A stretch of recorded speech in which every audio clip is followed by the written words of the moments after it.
Greetings and salutations, everyone. My name is Andrew Kirchhoff, and welcome to my YouTube channel. Today, we're talking about my Week 14 wide receiver rankings for the 2021 fantasy football season. On today's episode, of course, we're talking about all things related to the wide receiver position, beginning with matchups. We'll talk about which defenses are giving up the most points to opposing wide receivers thus far this season on average in a half PPR scoring format between weeks 8 through 13 in order to give ourselves a better idea as to who has the most advantageous matchups going into this upcoming weekend's matchups. Of course, to help us win, get into our playoffs, and capture a 2021 fantasy football championship. Now, after we talk about matchups and kind of go throughout those stats as to which teams are giving up the most touchdowns throughout that span of time, who's given up the least, and who's been playing extremely well in the secondary over the past month of the season, we'll then transition to our top 36 wide receiver rankings, as I'll share with you guys my thought process and opinions and the statistics that justify my reasoning as to why I ranked the position as such. Before we begin today's video, be sure to subscribe if you have not yet already. Of course, we're making fantasy football content for the entirety of the 2021 season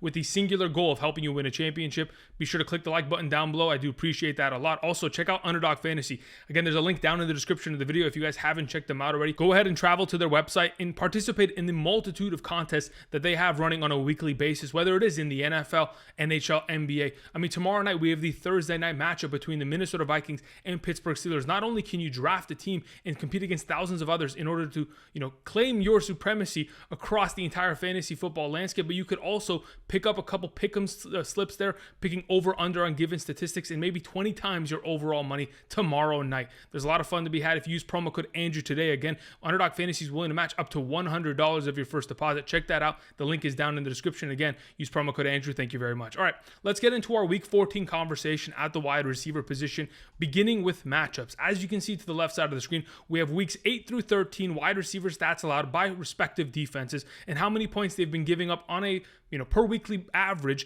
in a half PPR scoring format. Again, meeting everyone in the middle, whether you do play in a full PPR scoring format or a standard league.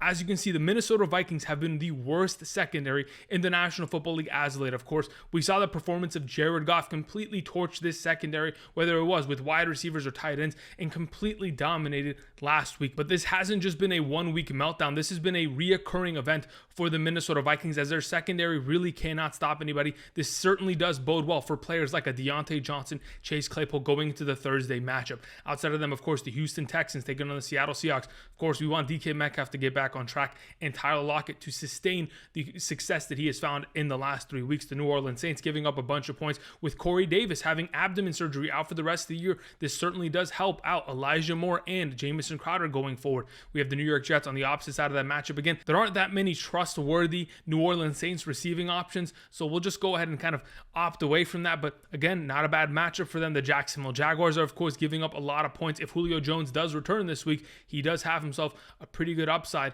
based on the matchup alone and the opportunities that he will be facing this week. The Baltimore Ravens, of course, giving up a bunch of points in the secondary, mainly because they've been stopping the run in every single capacity. So typically what teams have to do is throw the ball on them. And with Marlon Humphreys going down, they're certainly shorthanded for the upcoming weeks ahead.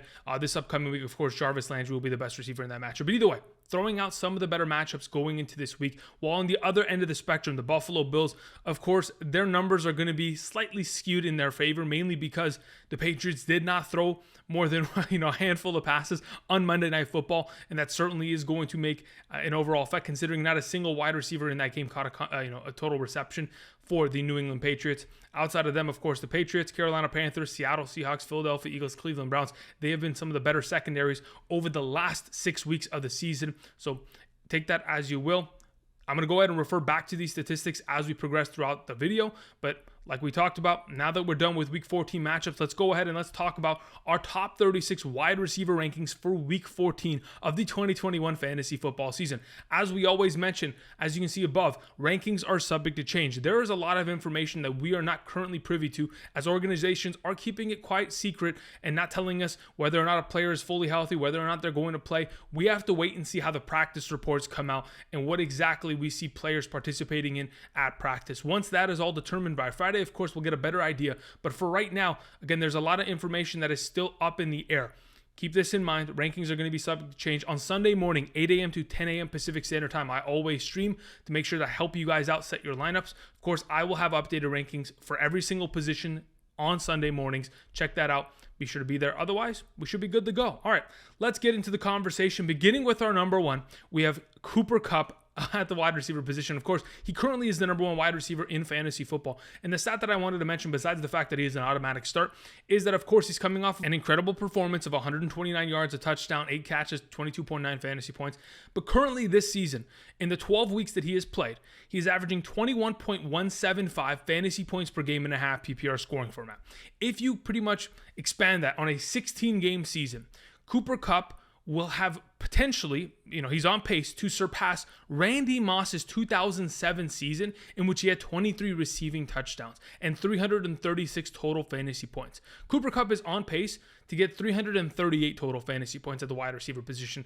I have never seen any more fantasy points than that Randy Moss number, and this is going to be something that we have to keep an eye on. Of course, Cooper Kupp has the potential of playing 17 games, but I didn't calculate that in this because, of course, that does give him a little bit of an advantage. But either way, Cooper Kupp, he's on pace for legendary numbers, and he's been playing out of his mind. Moving on, we have Justin Jefferson as our number two. Speaking of someone that has been absolutely playing out of their mind, in 2 out of the last 3 weeks, Justin Jefferson has put up 30-plus fantasy points in half PPR scoring formats. Again, another week in which he had double-digit targets that had led to 11 receptions, a $182, and a touchdown. Now, since week 9, Justin Jefferson has been a completely different machine than he was early in the season. Since week 9, he's been the number one overall wide receiver in fantasy, averaging 21.69 fantasy points per game, even better than Cooper Kupp in that time span. Just kind of putting that into perspective, Justin Jefferson has been just balling out every single week. The fact that Joe Hayden has been missing for the Pittsburgh Steelers over the last month of the season with an injury certainly does hurt that secondary. And again, on a short week, Thursday night, I don't expect Joe Hayden to play, and I expect Justin Jefferson to have a great performance, especially considering Adam Thielen isn't in the lineup. The last time we saw Justin Jefferson without Adam Thielen in the lineup was in 2020. Jefferson had a monster plus 20-point game, so we expect something of a similar experience. Moving on, we have our number 3 wide receiver, Davante Adams. Of course, Davante Adams is always in the conversation of being a top wide receiver. And with Aaron Rodgers at the quarterback position, he will continue to be considered as such. He's coming off of back-to-back weeks of 100-plus receiving yards, then obviously hit the bye week this last week. Hopefully, Aaron Rodgers is going to be healing his toe. It is fractured, and it's going to be, uncomfortable for him, but hopefully that heals, and it continues to make this offense even more relevant. With Aaron Jones coming back, of course, to get more firepower, and to be honest, the last 3 games that Aaron Rodgers has played against the Chicago Bears, he has thrown 10 total touchdowns. There is a possibility that, of course, not only are we going to get ourselves a great overall receiving performance, the receptions that we need in a half or a full PPR scoring format, but we may get that touchdown, ever elusive, but for Davante Adams, it seems like it's a very common thing.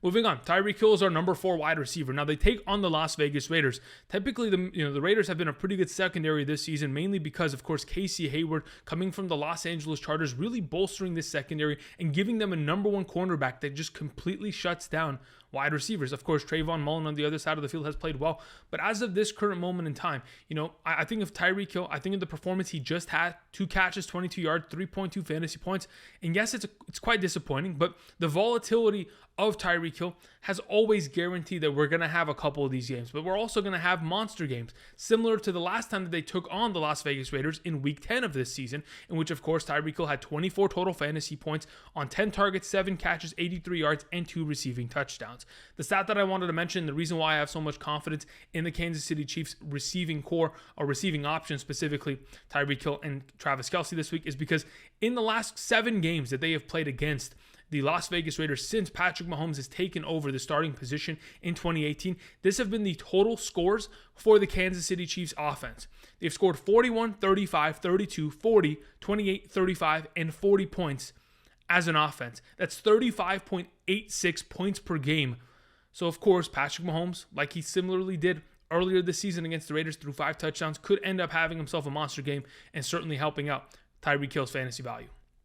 Moving on to Stefon Diggs, the Buffalo Bills wide receiver, as our number 5, taking on the Tampa Bay Buccaneers. Of course, the only way to score on the Tampa Bay Buccaneers, unless you have a Jonathan Taylor in the backfield, is going to be via passing the ball. And of course, the Buffalo Bills have come off of a very disappointing performance on Monday Night Football, as their defense could not stop a soul in the running game, and they couldn't really do much as an offense down in the red zone. If I'm not mistaken, they were 1 for 4 in the red zone. But either way, when I look at the potential of what Stefon Diggs presents on a weekly basis, he's just been outstanding since week 6. And again, we talked about it earlier in the season. from weeks 1 through 5, we kept saying trade for these wide receivers that are having terrible performances, especially those that we know are studs, because they're eventually going to get back on track. And that's exactly what Stefon Diggs did. Since week 6, he's been the number 4 overall wide receiver in fantasy and has scored 6 touchdowns in the last 7 games that he has participated in. Of course, did not score a touchdown this last week, so that kind of puts in perspective just how great he has been. I think, of course, they're going to be throwing the ball a bunch against the Tampa Bay secondary. Richard Sherman may be back. They may have a couple pieces returning, but it's not going to be enough to stop Stefon Diggs in the Buffalo Bills offense. Moving on, we have Diontae Johnson, our number 6. Again, he plays on Thursday against the Minnesota Vikings. It is the best matchup at the position. I know Patrick Peterson is most likely to return this week, but I'm not worried because Diontae Johnson is matchup proof because of the amount of targets he continues to get on a weekly basis, because he continues to find himself open so often. The stat that I wanted to go ahead and present to you guys, besides the fact that he's coming off of an incredible performance of 26.5 fantasy points, is that since 2020, with Ben Roethlisberger in the lineup under center during the regular season, Diontae Johnson has had 19 games of double-digit total targets. In those games in which he's gotten 10 or more targets, he's averaging 15.89 fantasy points per game in a half PPR scoring format. These are just unbelievable numbers, and no one has really been able to catch up to Diontae Johnson in terms of getting these double-digit targets besides Davante Adams, perhaps Keenan Allen, wide receivers of that capacity. But Diontae has been taking over the National Football League with Claypool pretty much taking a backseat. With no Juju in this lineup, Diontae Johnson continues to be the sole piece of this offense that continues to find success and certainly will be doing so this week. Moving on to our number 7, we have Chris Godwin, the thumbnail for today's video. Of course, Chris Godwin is a stud wide receiver. He's coming off of a record-breaking week in which he caught the most passes in Buccaneers franchise history. 15 total receptions on 17 targets, 143 yards, 22.7 fantasy points. Despite the fact that he broke his record of scoring, I think, 6 consecutive games in which he scored a touchdown against the Atlanta Falcons, he still was able to make up the fantasy points via the receiving yards and the receptions. Holy moly, 17 total targets is unbelievable. But based on the fact that we saw Tom Brady throwing the ball 20 times in just the first quarter, this team was ready to go and, of course, found a lot of success. This week, they take on the Buffalo Bills. They are the toughest secondary in the National Football League, but with Tre'Davious White out, I think it's going to be a lot more difficult for this defense to be able to stop Tom Brady and this Buccaneers offense that, honestly, at this point, continues to buzzsaw every defense that they, pretty much match up against. And I think it's going to be a great game for them. Of course, without Antonio Brown in the lineup, we continue to mention it. Chris Godwin and Mike Evans continue to get huge boosts in terms of total fantasy points per game. Thus far this season, without AB in the lineup, Chris Godwin's averaging 16.07 half PPR fantasy points per game. He's a great play this week. Moving on to CeeDee Lamb, the Dallas Cowboys wide receiver, as our number 8, taking on the Washington football team secondary, who, despite being extremely bad in terms of stopping opposing wide receivers earlier this season, have kind of turned it around. As of late, despite the injuries to a Landon Collins or a Benjamin St-Juste, their rookie defensive back, they've found themselves in a position where their secondary is playing a lot better. And with that all being mentioned, I still think this is going to be a game in which CeeDee Lamb continues to find success, coming off of a week in which he had 7 catches for 89 against the New Orleans Saints. 15.7 fantasy points is no joke. And the thing that I specifically wanted to mention is that, yes, we have seen some inconsistencies over the last month plus from CeeDee Lamb, but since week 5, he's been the number 6 overall wide receiver in fantasy, averaging 15.73 fantasy points per game. He's going to continue to be on that pace. He's the number 1 receiving option in this offense. And I think with the offense kind of slowing down in terms of running the ball in comparison to the way that they were earlier this season, of course, there's more and more opportunity for CeeDee Lamb to succeed, get more targets, and find fantasy value for us. Moving on to number 9, Mike Williams. Now, there's a lot of conversation to have, so let's go ahead and do it regarding Keenan Allen and Mike Williams in a tandem here at number 9. Keenan Allen is currently on the virus IR list. So there is a potential that if in fact he gets 2 negative tests before Sunday's game, he will have the potential of playing. If Keenan Allen is going to play, of course, he is an automatic top 10 play. And in my opinion, would be, kind of filled into this number 9 position that Mike Williams currently sits in. But if we're in a reality in which, of course, Keenan Allen cannot play and Mike Williams does play, then of course, Mike Williams, in my opinion, is the number 9 wide receiver. But here is the contingency. Mike Williams was a close contact earlier this week. So if, in fact, he's able to get himself negative tests in the next 5 days here, he will have the ability to play on Sunday, but he will not be allowed to practice because he's a close contact. So, of course, we are just waiting out to hear more information regarding the Los Angeles Chargers receiving core and whether or not there is going to be potential of these guys stepping up and playing. If, in fact, neither of them play, then, of course, Jalen Guyton is going to be the next man to step up in this receiving core. And, of course, their rookie wide receiver that they drafted this offseason, Jared Cook, potentially at the tight end position. Either way, just want to throw that out there just so we're all on the same page. On top of that, if Mike Williams ends up playing, I mean, he's coming off of 110 receiving yards this last week against Cincinnati. He's been the number 18 overall wide receiver since week 9. And though he has had himself an unfortunate slate of games in which he's put up terrible performances, it hasn't been for a lack of trying. I want to go ahead and mention a couple things. Against the Philadelphia Eagles a couple weeks back, he had a defensive pass interference from Darius Slay that would have led to him scoring a touchdown. Unfortunate 6-point minus there. Then we get in a scenario against the Minnesota Vikings in which he literally gets a 5-yard slant from the 6-yard line and is short by a yard. Literally just reaching his hand out a little bit more would have scored a touchdown. So there's 2 touchdowns wiped off the board in the last 6 weeks. Then against the Cincinnati Bengals this last week, they run the exact same play that they ran against Minnesota a month ago, in which they go ahead, they ran a quick slant, and unfortunately this time it was an incomplete pass as the cornerback already knew it was coming because they watched film and they pretty much bopped it out of his hands. It's not for a lack of trying. They're trying to get this man in the end zone either way. If he's playing, he's great to go. Whoever is starting here for the Chargers is going to play well considering they play against the Giants. Moving on, we have Mike Evans as our number 10, taking on Buffalo in the similar conversation and or vein in which I mentioned Chris Godwin and his great performance. Of course, Mike Williams continues to have himself consistency in which he had 7 catches, 99 yards, 13.4 fantasy points this last weekend. With Tre'Davious White out, their number 1 cornerback, their number 1 outside cornerback, no longer there, it does lead to Mike Evans potentially having that much of an easier matchup this week. But the main thing that really does stop wide receivers from the Buffalo Bills is their safeties. Their safeties are incredible. According to PFF, they're the 6th and 5th highest rated overall safeties in the National Football League as it currently stands. But at this moment, again, if your cornerbacks are not there to cover, it's going to be extremely difficult, and it's going to be tough to bottle up a wide receiver like Mike Evans, especially when the GOAT is throwing him the ball. In the same vein in which I talked about with Chris Godwin averaging 16 fantasy points per game without Antonio Brown in the lineup, Mike Evans has been averaging 14.57 fantasy points per game without AB. Again, they're both in line for great performances. He's my number 10. Moving on, we have Jamar Chase as our number 11. Unfortunately, Jamar Chase just had to go ahead. He had a step on Mike Davis, the cornerback for the Los Angeles Chargers, and pretty much had the ball in his hands, and then it bounced right off his hands, goes into the hands of Mike Davis, an interception that very easily could have been a 30-plus yard touchdown.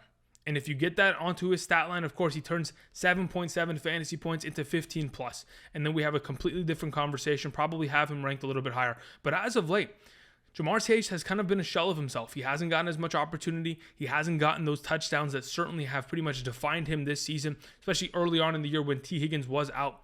But either way, they take on the San Francisco 49ers. I know Emmanuel Mosley was dealing with an injury in last week's game, was removed from the game. If there's a potential in which he is out, Jamar Chase is going to have a field day, and I truly do believe he'll get back on track this week. Moving on to our final top 12 option, it is DeAndre Hopkins of the Arizona Cardinals. We had a lengthy conversation on Sunday morning, 8 a.m. to 10 a.m. Pacific Standard Time this last week, in which we talked about where exactly are we ranking DeAndre Hopkins. And though I had him relatively high early in that overall stream, we ended up moving him, I think, to the number 18 spot.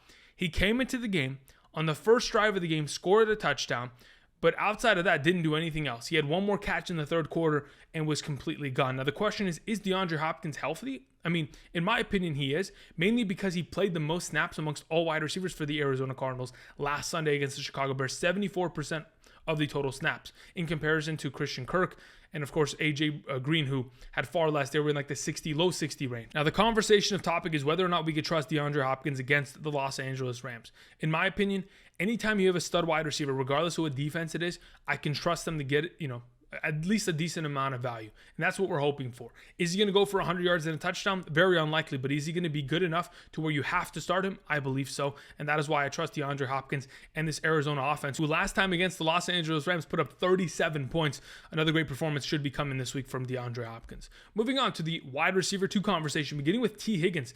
T. Higgins has come a long way. Of course, started off the season hot, got injured. We traded for him. He wasn't great. And then just in the last 2 weeks has caught fire with Joe Burrow. In the last 2 games, he has put up 20.4 fantasy points and 24.3 fantasy points in 2 individual performances. Back-to-back weeks in which he's had over 6 catches, over 114 receiving yards, and one single touchdown in each game.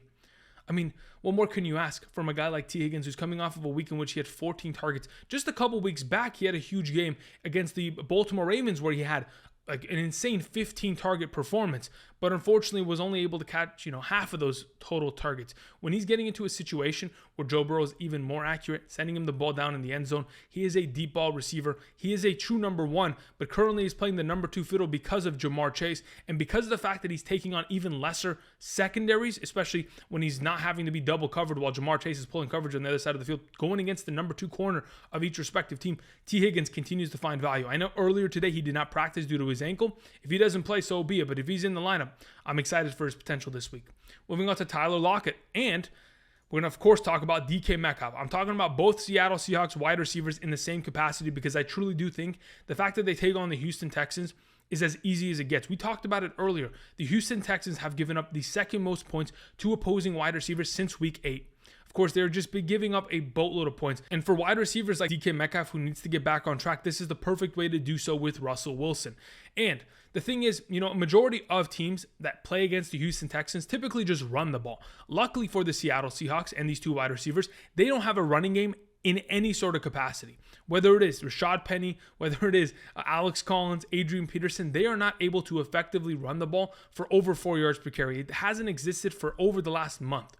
So I expect them to throw the ball a bunch. And of course, we've seen Tyler Lockett find a lot of success in the last 3 games. Of course, 115 yards, 96 yards, and in this last week, 68 yards and a touchdown for 16.3 fantasy points. I think he has himself a great game. DK Metcalf, though he has been less effective as of late, he got himself 8 total targets this last week, got himself 8.5 fantasy points. If you can accompany that kind of performance with a touchdown, then of course he's an automatic start. And I think that's probably going to be the case this week as they take on an easy matchup in Houston. Moving on, we have Elijah Moore as our number 16. I mentioned it earlier in the matchups portion. With Corey Davis having season-ending surgery, of course, Elijah Moore becomes the number one outside receiver in this offense. And of course, we're going to see a little bit more of Keelan Cole and all that kind of stuff. But Elijah Moore has truly solidified himself to be that number one. Since week 7 of the 2021 fantasy football season, he has been the number 4 overall wide receiver in fantasy, averaging 15.16 half PPR fantasy points per game. He's coming off of an incredible week of 12 targets, 6 catches, 77 yards, and a touchdown for 17.6 points with Zach Wilson. And that is the most important thing. Once you can get him more comfortable with Zach Wilson and getting targets from his quarterback of the future, of course, this is going to only lead to success. The fact that they play against the New Orleans Saints, the third easiest matchup at the position, and the fact that his recent performances have just been extremely consistent, whether it is with scoring touchdowns or not, we have to trust Elijah Moore. Again, since week 7, these are his numbers. 9.7, 10.1, 23.9, 11.9, 25.6, 7.3, and 17.6. Yes, he has big performances, but he also has that baseline of getting to 10 points. And I think with Corey Davis officially out from here on out, in this great matchup, Elijah Moore is a fantastic play. Moving on to Hunter Renfrow, another one of these wide receivers that has been absolutely incredible as of late. Let's go ahead and talk about since week 9. Hunter Renfrow has been the number 9 overall wide receiver in fantasy, and I truly did want to put him as high as number 13 this week. But with Darren Waller potentially coming back, maybe there's a chance in which Hunter Renfrow's total targets diminish a little bit, and I wanted to go ahead and be careful in that regard. But let's talk about his recent performances. Besides being the number 9 overall wide receiver since week 9 in a half PPR scoring format, these are the games that he's put up. 14.4, 14.1, an unfortunate 5.5, but in the last 2 weeks, 17.6 and 14.7.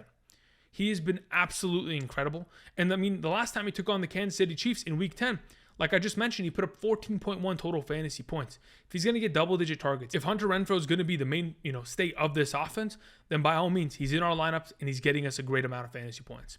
Moving on to Marquise Hollywood Brown. Now, of course, Marquise Hollywood Brown in the last 2 performances has pretty much bottomed out at 50 total yards. Unfortunate, but it is the entire conversation of the wide receiver position with so much volatility and not as many targets in the last couple weeks. And of course, Lamar Jackson not playing as well as he has in weeks past. Either way, they take on the Cleveland Browns. We talked about it when they took on the Cleveland Browns, that, of course, Marquise Hollywood Brown had the potential of going for an explosive game. And unfortunately, was not able to find that. But I truly do think the amount of targets that he has gotten as of late, I mean, in the last 6+ weeks, the dude's been averaging over 10 targets per game, almost to the point where it's 11 targets per game. But the fact that he is in that conversation is almost to the Diontae, Johnson level range. When you're getting 10+ targets every single week, of course, your fantasy value is going to be there because eventually you're going to catch those touchdowns. Eventually, those receiving yards are going to continue to pile up. I think, of course, the Cleveland Browns matchup, yes, it's been a tougher one as of the last 6 weeks, but I'm not too worried about it with Marquise Brown and, of course, Lamar Jackson getting back on track this week. Moving on to DJ Moore, our number 19. Listen, I love DJ Moore more than probably all of you combined, but here's the thing. With Cam Newton under center, with the fact that they fired offensive coordinator Joe Brady, I'm a little worried. Now, of course, with Cam Newton under center in the 2 games that Cam has started for the Carolina Panthers this week, of course, DJ Moore's fantasy point contributions have been 12.3 and 13.5, and he certainly has the ability to go for a 22-point game just out of nowhere. It's very possible. But again, I am a little bit concerned. I don't know what this offense is going to look like. I don't know where they're going to be going with the ball. I don't know what Cam Newton we're going to get this Sunday. And that is worrisome. But luckily, they do play against the Atlanta Falcons, the 7th easiest matchup at the wide receiver position. And it only takes one catch from DJ Moore to be able to score a touchdown and dominate on a weekly basis. I think there's a lot of potential to have here. I mean, we just saw Chris Godwin come off a record-breaking, of course, career-high 15 total receptions in which, he completely dominated that secondary. While on the other side of the field, we have, Mike Evans catching the ball 7 times for 99 yards. Of course, it's a different offense, it's a different quarterback, but I think of all the options in this offense, besides Chuba Hubbard finding success, of course, Cam Newton on the ground with his legs finding success, the next thing is DJ Moore, and I expect him to play well. Let's talk about Terry McLaurin at number 20. Terry McLaurin is a complete enigma. I cannot solve the Rubik's Cube that is Terry McLaurin. He's a question mark every single week as to what we're going to get out of him. This last week, 3.7 fantasy points against the Las Vegas Raiders. Of course, we knew that the inconsistency was coming, but luckily he plays against Dallas this week. I mean, last season against the Dallas Cowboys, was able to get 90+ receiving yards in both contests against that defense, 7+ receptions, and in one of those games, he was able to get a receiving touchdown. So he's found his recent success, but it's a completely different defense there. I mean, obviously the Dallas Cowboys secondary can't stop a soul still, but either way, I think to myself, well, Terry McLaurin could have himself a great week, which would account for 100 yards and a touchdown, or he could have his terrible game in which he has 6 points. That's why I have him at number 20, because I am a little bit concerned, and I'm sure you are as well as a Terry McLaurin manager. But with this all mentioned, the thing that I wanted to point out is that since I think week 4, every 2 weeks, Terry McLaurin has a pop-off game, literally. So he'll have a great game, he'll take 2 weeks off, then have a great game. And this week's the week. He's had 2 weeks off here. If he's going to have 100 yards and a touchdown, this is the week to do it. And we're hoping that's going to be the case. Now, can we account for, that kind of a trend actually being real? No, absolutely not. This is a complete joke. But you never know. Maybe, just maybe, Terry McLaurin has himself a great game this week. Moving on to our number 21, we have Amari Cooper on the other side of this conversation. Of course, the entire conversation of topic here is whether or not Amari Cooper is going to be full capacity this week, because last time we saw him play against the New Orleans Saints on Thursday, he was coming off the virus list, and of course, he was at a limited capacity as he only had 2 catches for 41 yards on 2 targets, while Michael Gallup on the other side had himself 9 total targets, and CeeDee Lamb had 13. So obviously, we could tell that they were keeping him limited because they didn't want to push him too far based on the fact that he had been out for 2 games. But either way, going into this upcoming weekend's matchup, they take on the Washington football team. If Amari Cooper is at a full capacity, then by all means he is in my lineup, because we know that the Dallas Cowboys are going to continue to air it out, and this should be a more competitive matchup between these two teams. A in-division rival game, of course. We have the Dallas Cowboys finally picking up a win after losing a couple there, unfortunately, and we got the Washington football team coming into town, in which they have 4-5 consecutive wins here. An unbelievable streak. Should be a fun game. I think Amari Cooper as the number 2 wide receiver of the Dallas Cowboys. Of course, we know how much value there is when Dak Prescott is under center. Moving on, we have Brandin Aiyuk. Now, of course, we talk about Brandin Aiyuk because we do not expect Deebo Samuel to be playing this week. And if that's going to be the case, once again with the groin injury, then Brandin Aiyuk has a lot of potential. Now, many of us did play Brandin Aiyuk last week and got burnt, despite the fact that he had 3 games out of the last 4 prior to last week in which he had over 80 receiving yards. But George Kittle just had to go off. George Kittle just had to get 181 receiving yards and go for 35 fantasy points and completely siphon the entire value of the wide receiver core of the San Francisco 49ers. It is unfortunate, but it is the reality of the situation. George Kittle dominated.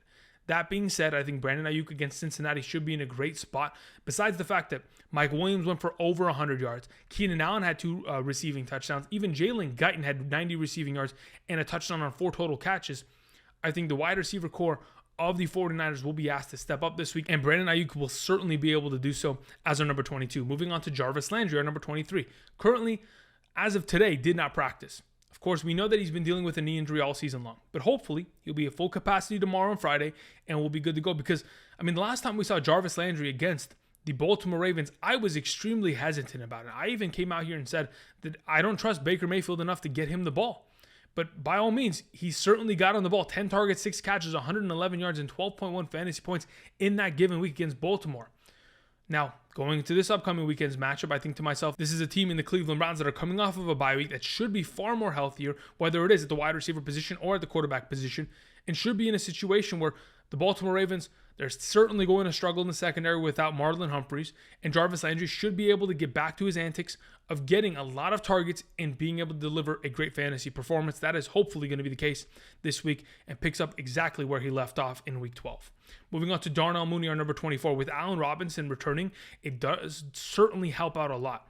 Allen Robinson and Marquise Goodwin both missed last week's game. And of course, we saw Jakeem Grant be the only receiving target in that team that found a lot of success outside of Jimmy Graham.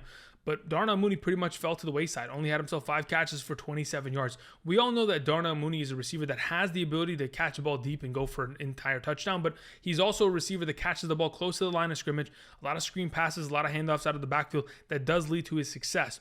With this all mentioned, they take on Green Bay. With Allen Robinson back, of course, he's going to pull the attention of Jair Alexander coming off of the injured reserve.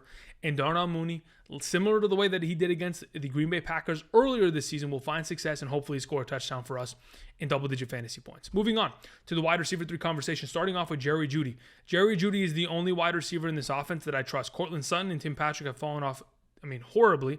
And the only other options outside of Jerry Jeudy catching the ball are running backs and tight ends. Jerry Jeudy takes on the Detroit Lions secondary. We know, based on the fact that, of course, Justin Jefferson is coming off a 30-point week. KJ Osborn was able to score a touchdown. Conklin was able to dominate. That secondary has been awful all season long, and they continue to be over the last 6 weeks of the season. I think there's a very good chance Jerry Jeudy finds himself a great performance this week.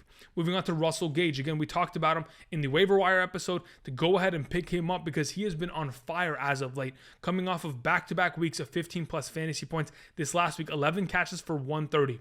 Takes on the Carolina Panthers, who have been the 3rd best defense against the wide receiver position in the last couple weeks here.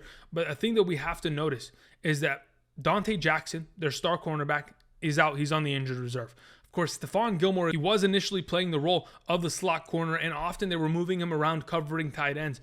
But as of right now, he will be playing on the outside. And with Russell Gage being a slot receiver, of course, he's not going to see much of that attention. I think Russell Gage should be able to roam freely and find a lot of success. Again, 27 targets in the last 3 games for Russell Gage. The opportunity is certainly there and continues to knock every single week. Moving on to Van Jefferson, our number 27. Of course, the Los Angeles Rams continue to air it out. The stat that I wanted to mention in regards to Van Jefferson is that since week 7, he's been the number 25 overall wide receiver in fantasy, and he's been averaging 7.3 targets per game. As long as he continues to get those numbers, as long as he continues to kind of serve as this team's number 2 receiving option, similar to the way that Robert Woods was, that by all means, of course, being the number 25 wide receiver since week 7 and having him at number 27 this week is pretty much in a correct range as to what he could potentially produce. If he doesn't score that touchdown, of course, he's wide receiver 3 property. But if he finds himself in the end zone, of course, he's a wide receiver 2+. Moving on to Chase Claypool, playing against the easiest matchup of the week. Again, Chase Claypool has been underwhelming at times, has been inconsistent at times, but though he's coming off of only 6.4 fantasy points this last week, let's not forget the 2 weeks prior in which he had 9 targets and 8 targets and finished his performances of 11.9 fantasy points and 9.7 fantasy points. He is purely a wide receiver 3.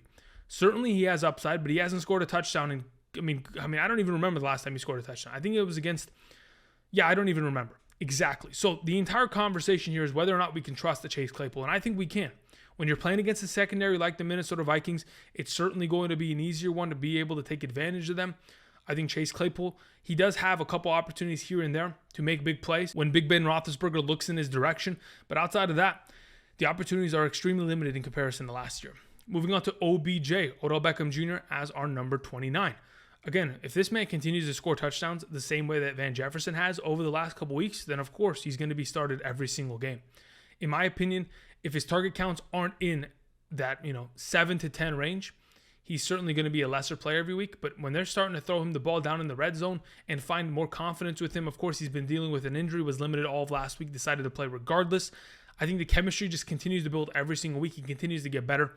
And in my opinion, yes, it is a tough matchup against Arizona's secondary, but he should still be able to be a decent wide receiver 3 option.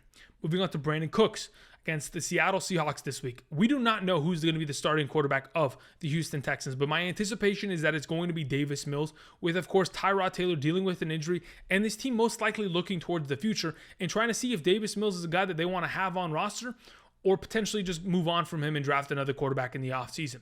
We'll go ahead and wait and see how that transpires. But either way, in terms of the wide receiver core, it is purely just a Brandin Cooks offense. If he's not able to get off the ground, of course, nobody else is going to be able to. Nico Collins, Chris Conley, and Danny Amendola, they're not good enough to get open, much less find themselves with fantasy value in this offense.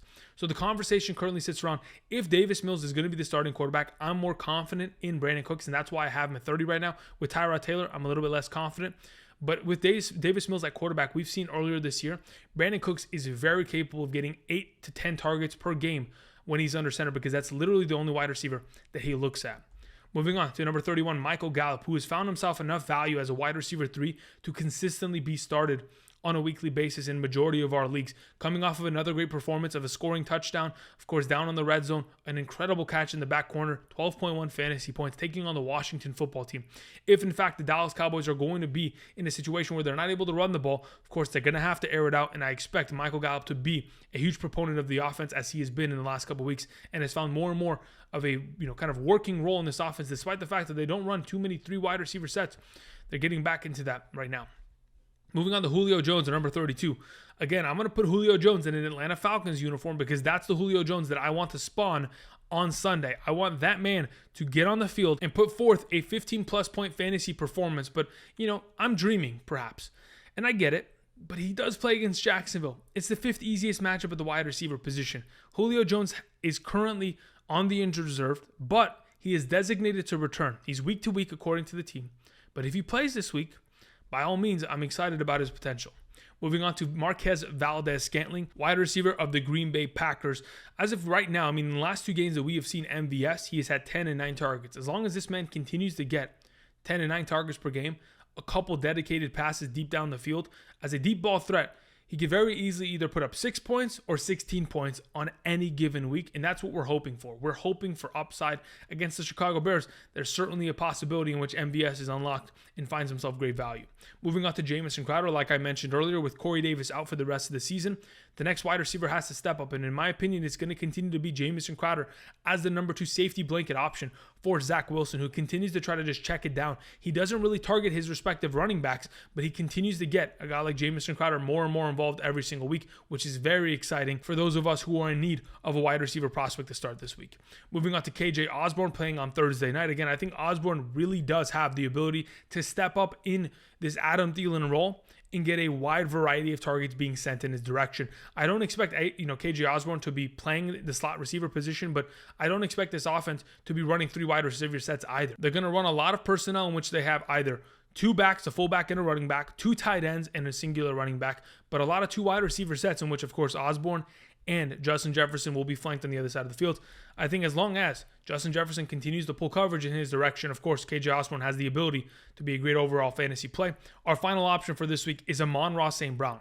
I am hoping, purely just hoping, that the performance that was put forth this past Sunday against the Minnesota Vikings secondary, yes, one of the worst in the National Football League, but 10 catches on 12 targets, 86 yards and a touchdown. I'm hoping that spawns a potential streak of, kind of targets going in the direction of consistency towards Amon-Ra St. Brown.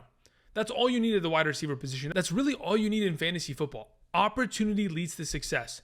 And as long as you are exposed to more and more opportunity, success will follow. And this young man, this rookie wide receiver, hopefully will find it once again this week against the Denver Broncos. Those are our Week 14 wide receiver rankings for the 2021 fantasy football season. Thank you everybody for watching. Be sure to click the like button down below. Subscribe if you have not yet already. And of course, check out Underdog Fantasy. Use promo code Andrew today. Draft a team. get ready, and potentially play some pick'ems 20 times your overall money if you can get 5 of those correct. Tomorrow, we'll be talking about our quarterback and tight end rankings in a similar video. I'm thinking about live streaming after tomorrow night's Thursday night game, and that's pretty much it. Thank you, everybody, for watching, and until next time, I'll see you guys. Peace.